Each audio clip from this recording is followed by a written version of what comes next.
I had a crush. No, that's not right. I had an all-consuming infatuation. Getting closer. I had a soul-sucking, relentless, unrequited obsession. Yes, there it is. I had limerence, and limerence is hell on earth.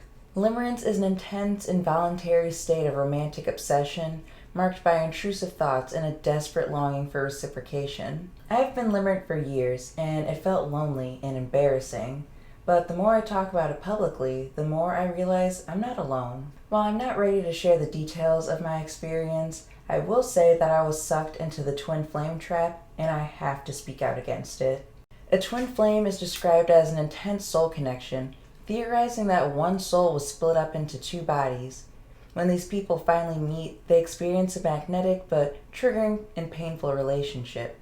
And there's a runner-chaser dynamic where the connection is supposedly so intense that one person runs from it while the other person leans into it hard and chases. The twin flame community preys on the mentally weak in two ways. First being, it affirms your delusions that you're not limerent, but you have a spiritual connection with this person, and if you work hard enough, you maybe will be able to reunite with them one day. It keeps you mentally latched onto this person and prevents you from moving on.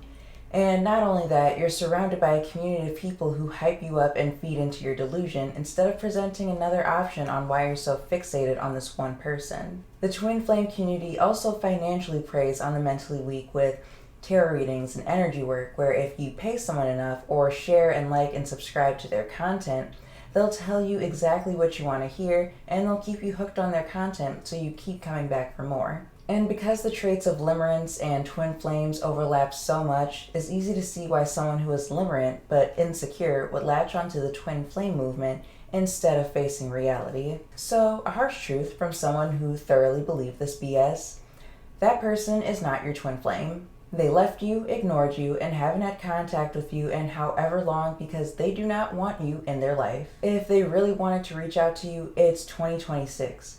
There are 99 ways to reach out to someone, and they aren't using one to contact you. And why do you want someone who doesn't openly want you back? You deserve someone who loves you out loud and not just in your head. And most importantly, you deserve to heal, because limerence stems from insecurity, unmet emotional needs, and low self-esteem. You deserve more than a fantasy.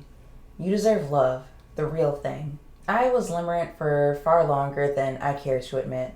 Mentally, spiritually, I was in a very dark place for a long time, and that's why this fantasy felt so good. When my real life was in shambles, I could lean into this fantasy and escape my reality whenever I wanted. But as I started to get better, I realized that this was all in my head. Someone who actually loved me or cared about me wouldn't run from me or ghost me. It was a coping mechanism to deal with the realization that someone who I cared for deeply didn't want anything to do with me. But time passed, and I started to put myself back together. I reflected on the past, set some goals, and started to move forward. I looked back and realized none of this was real, but it wasn't too late to start over and move on. I'm not 100% over my limerence, but it has become less intense over time. And these three things are helping me move on. The first is realizing that you are in love with a version of a person that you have created in your head. I did spend time with my limerent object, but I haven't seen him in quite a while. And that time and distance is when your brain starts to fill in the blanks of who this person really is. You project your ideal traits onto the stranger, and they seem so perfect, and that's why you want them so badly, because they're everything that you're looking for in a partner. But that version of them doesn't exist. You have to step back into reality and separate who this person actually is versus the version of them in your head. The second thing is you have to stay busy with something meaningful. For years, I dealt with crippling anxiety that pretty much kept me housebound. But last year, when I got sober, I noticed my anxiety was less intense, and I started to get out more, and that has helped me so much with my limerence. When I'm out and about and meeting new people, I hardly think about him at all. And having creative hobbies, so I write and I do content creation, and when I'm so immersed into a project, I really don't have the time or space to think about him. And the third thing is avoid looking them up online. So give yourself 2 weeks to not look them up on social media or online or whatever you're doing to break that habit loop. And limerence isn't going to go away overnight, but you can overcome it. So since limerence is more common than I thought, have any of you experienced limerence? If you have, drop your experiences in the comments below and we'll talk about it.